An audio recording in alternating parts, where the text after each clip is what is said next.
అందరికీ నమస్కారం. అందరూ ఎలా ఉన్నారండి? వర్షాలకి ఇంట్లోంచి బయటికి రాబుద్ది కావట్లేదు. అందరూ ఎలా ఉన్నారు?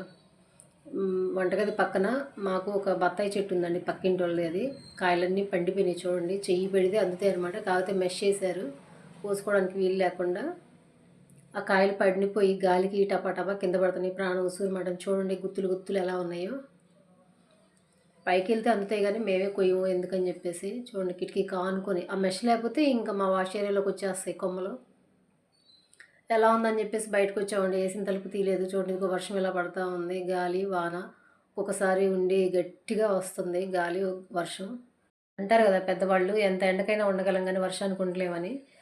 వర్షం పడుతూ ఉంటే బయట చల్లగా ఉంటే మా వాళ్ళు చేపల పులుసు చేయమన్నారు. వర్షం పడుతుంది కదా! ఎలాగో మేము ఇంట్లోనే ఉన్నాం కదా అన్నారు. ఇంట్లో ఉన్నప్పుడే అడుగుతారండి అన్నీ.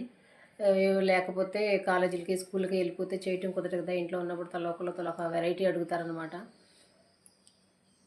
నేనైతే ఈరోజు చేపల పులుసు చేశాను. మీరైతే ఏం చేశారో కామెంట్ చేయండి. ఉంటానండి. బాయ్.